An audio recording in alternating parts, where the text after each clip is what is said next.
We know we've never used lockdowns before. And I think, as Dr. Bhattacharya is saying, we need to answer for why this time. Why did we implement mandates? Why, Dr. J, did this time? Why did we implement these things?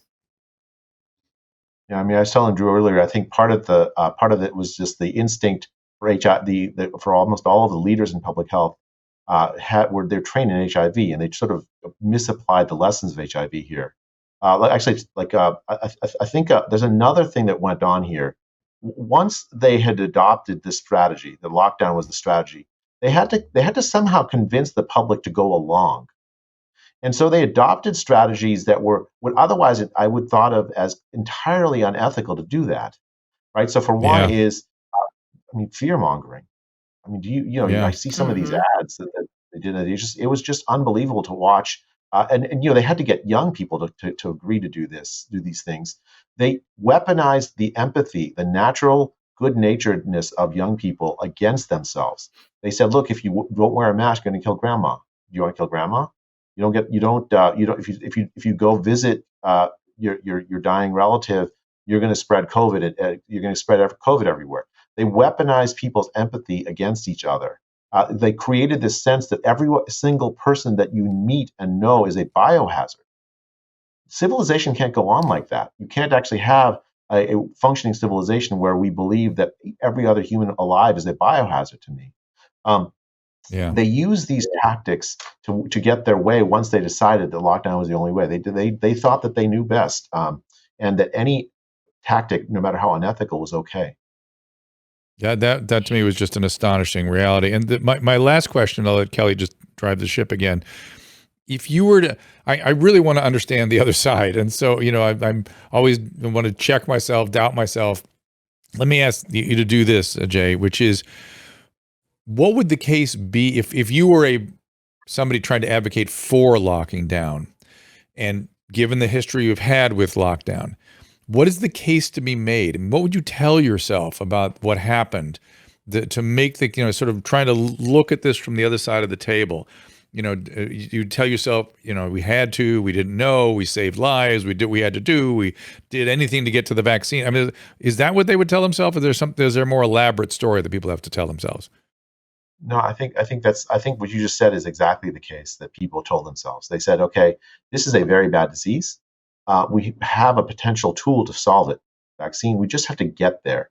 If we get there, we can protect as many lives as possible. And a lot of the people that made these decisions, they don't have a lot of social science training, so they don't see that the harms to the poor in a visceral way from ending economic activity. They just don't think economic activity. They just think economic activity means money, when actually it means lives and health and opportunity. So they look at it and say, okay, well, what's the big deal? Some people we lock down. People may lose their jobs, but we can pay them. And in the meantime, we'll develop this vaccine that'll solve the epidemic. That, I think, is pretty close to the end of the story. Then when the vaccines come, they think we have to get to 90% people vaccinated, or else you won't get herd immunity. Ignoring the data that this vaccine does not stop transmission, so you can't get herd immunity with 90% or whatever. You need 120% of the population vaccinated to get herd immunity, and as best I can tell, that's basically impossible. What you have is public health people telling themselves stories about how they can be heroes, adopting ideas about success with using impossible plans. Pretending that we have technologies that we have, pretending the knowledge that we don't have, rather than just relying on tried and true principles of harm reduction, risk identification, and resource allocation to minimize the harm from a infectious disease, minimize the harm from a disease, rather than to try to play the hero and say we can save everyone when clearly we couldn't. Now, you guys, hang on, Kelly. I'm sorry. I'm gonna do one more thing before I let you go. There was a guy on my Rumble rant chat stream here, and he was saying some really wild, aggressive things about what lockdowns had done. And I called him out as a Chinese bot. I said, this is the CCP rhetoric. And he got very quiet and then responded with this. The China zero COVID lockdown is the gold standard. The whole world needs to implement indefinitely until SARS-CoV-2 is 100% eradicated from the face of the earth. There's somebody on my Rumble chat stream that said that out loud. That is I don't imagine anybody in this country saying that. That literally has to be a Chinese bot or operative or something. And that's what the world was fighting. That's what was happening from all sides. That's where I was going to go when you handed it back to me. I was going to say I want to move on and talk about censorship, but my last comment about this lockdown was, and I've spent a tremendous amount of time in China, I looking at their healthcare system. Back prior to the 2008 Olympics that were in Beijing, I actually did a big analysis to see if we wanted to be the providers of the healthcare for that Olympic game. And I came back and told the people who had hired me, I said, run away, be afraid, be very afraid. We don't want to do this. But the reality is that a totalitarian government like China has no problem simply putting people in lockdown. Prior to that Olympics, because air quality was so poor in Beijing, the Chinese government simply decided, we know how to fix the air quality. We will simply move tens of millions of people from Beijing. We will pick them up. We'll pick their factories up, and we will move them thousands of miles away into the middle of nowhere, and we'll clear up the air quality. People have no say-so there. The Chinese government decides that if they make a decision that this is the way to do it, we'll simply bolt people in their houses and not let them come out, and we'll make the decision. That's what they do. The idea that others adopted that concept when we know how dangerous it is really, really terrifying. I do want to talk to you about censorship, Dr. Bhattacharya, because Drew and I talk about it all the time. I have no question that it had a profound impact on the trajectory of this pandemic. You and I and Drew know that prior to COVID, robust, vigorous debate, respectful but vigorous debate, was the cornerstone of medicine. You just referenced mortality and morbidity, something that is, something long established in medicine, where we get together behind closed doors and we kind of argue it out and say, did you consider this? What about that? What were you thinking? Again, not with an attempt to point fingers, but to have that robust debate that is critical for us to make the best decisions in medicine. I have never seen in my career, 30 plus years in medicine, something like this where I personally was shut down. I know you were, calling you a fringe physician when you wrote the Great Barrington Declaration. How preposterous. Talk a little bit about just your thoughts about the censorship thing and the cancel culture and what impact you think ultimately it had on this last 2.5 years. Well, I think the most important impact is that it permitted there to be this illusion of consensus about lockdown that never truly existed. In fact, I think a very large number of doctors, scientists, epidemiologists, and others were opposed to lockdown. They never countenance lockdown as the right thing to do.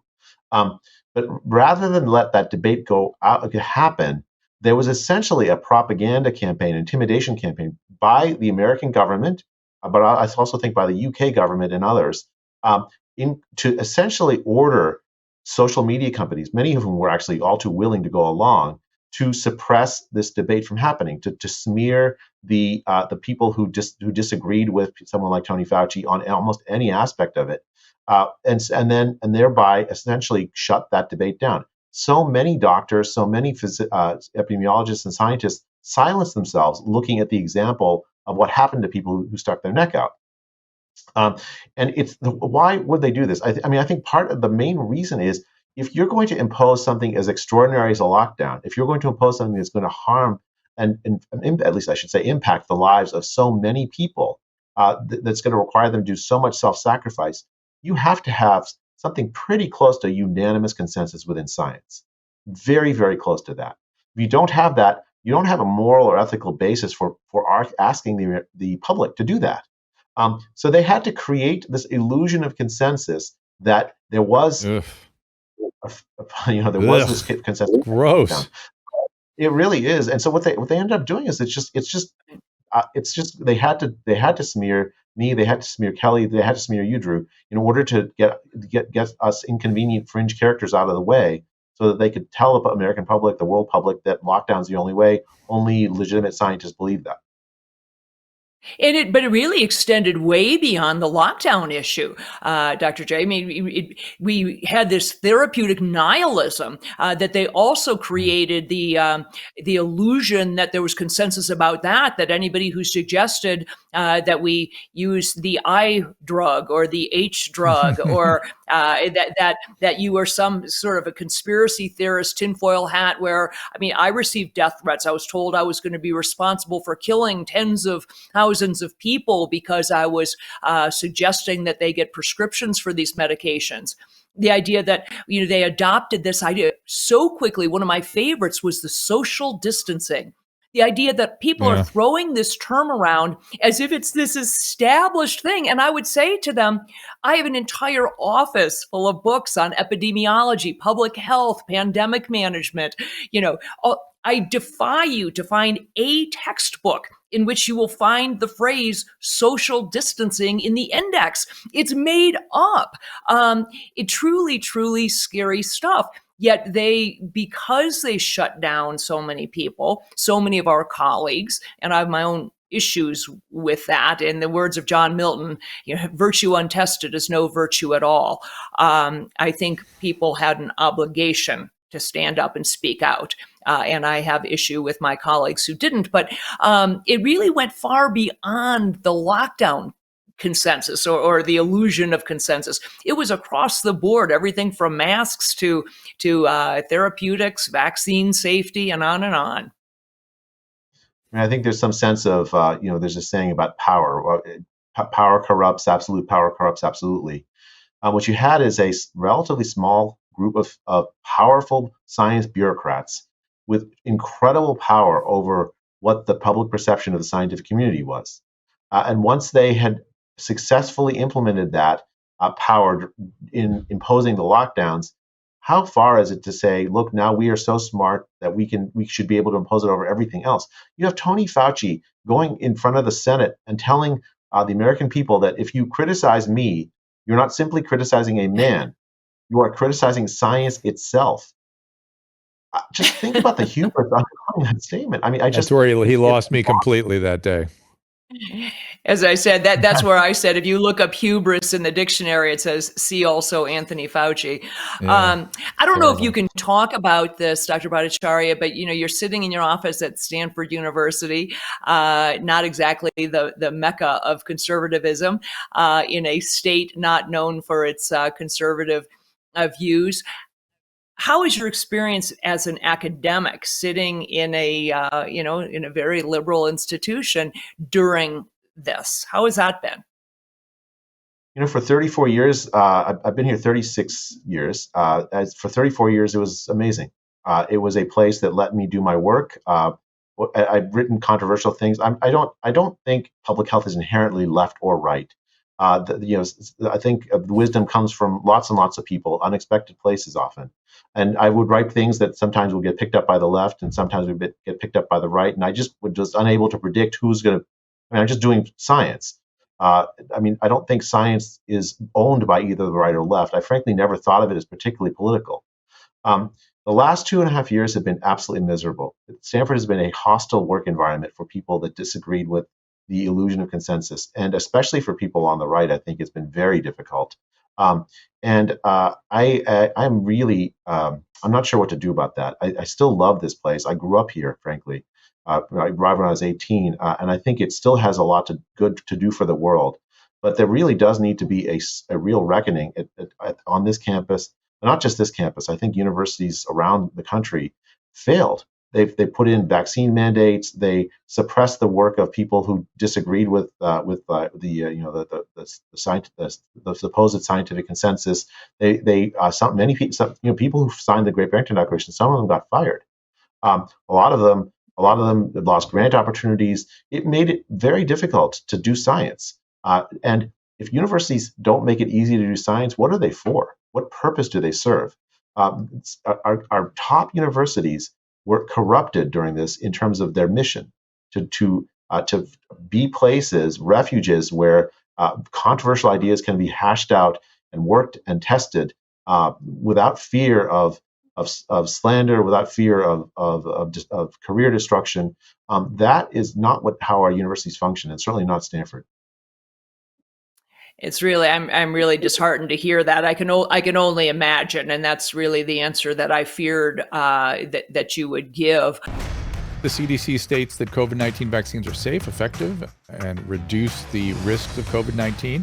Always consult with your personal physician before making any decision about your health.